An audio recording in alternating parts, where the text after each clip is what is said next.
Okay, we will continue our previous video. We will conclude that when x is equal to 45, the consumption of water, which is y, is equal to 10.295. Now, how to solve this question using Excel, I will show you now. You go and copy your data, x and y, in an Excel file. So I have copied all the x and y values. Now, to draw the scatter diagram, what you have to do, you have to select your x and y, go to Insert, Scatter, and select the first one. Okay, you can adjust. You can change the color, change the layout, whatever you want to change, you can change.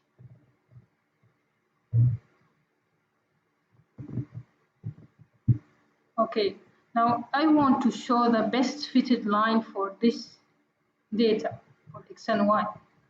So what I will do, I go to Quick Layout. If you click on layout number 9, this shows you the best fitted line, which is the dotted line, and it shows you also the equation of the line which we have solved and got in example 1. We can see that minus 0.089 was our B value and the A-intercept was 14.3. So the equation in Excel, it will be written as Bx plus A. So that is your equation. And R square is a coefficient of determination. So correlation coefficient is R, and R square is coefficient of determination. What we mean by R square? If, for example, your R square is equal to 0.81, it means you are saying that 81% of the variability in your data can be explained by the model.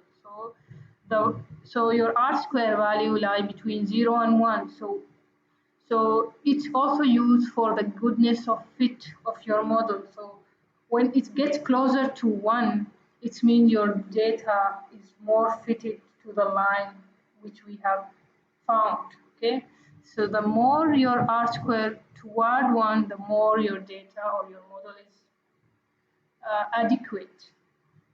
So R square is used for checking the adequacy of our model.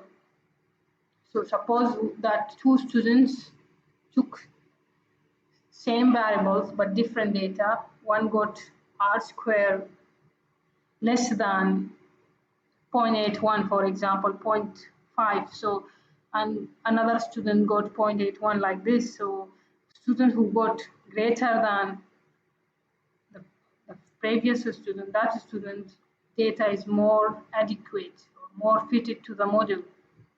Now this is about R square. Now what we will do here, now we want to find the correlation using the function which we have in Excel. So if you want to find the correlation, you just write equal CORR, the first four letter gives you the function, return the correlation coefficient. Click on that and then select your Y values, comma, select your X values. So you get your correlation, which we got it same in our example. Now let's say that we want to find our A-intercept. Again, A is intercept, so we use equal the function intercept. Then same thing, you just select your Y, comma, select your X, then get the answer. Now, to get the slope, same thing.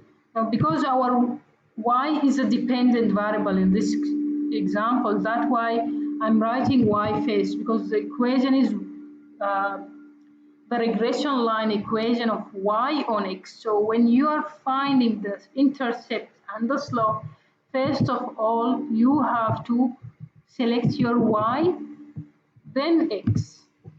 In case you want to find the regression line of x and y, x on y, so in that case, first you select the x, then you select your y.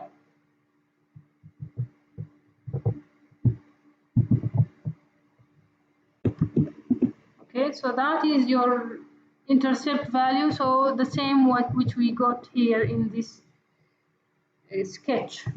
Now, what we mean by y predicted or y fitted? Y fitted is the value of y using the model which we have found. So if we want to find our fitted value for the y using the x's available x, and we have the equation which we found. So what we will do, we will just plug on this equation 0.089 times our first x plus 14.3, which was our a. So this is the fitted value using the model which we found.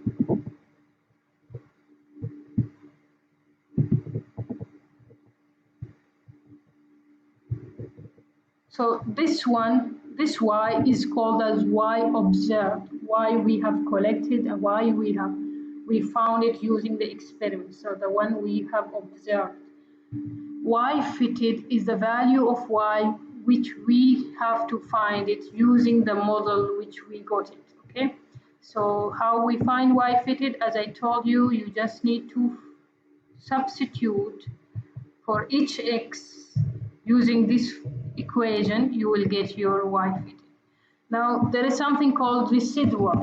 Residual is equal to the y observed minus y fitted. So we have to subtract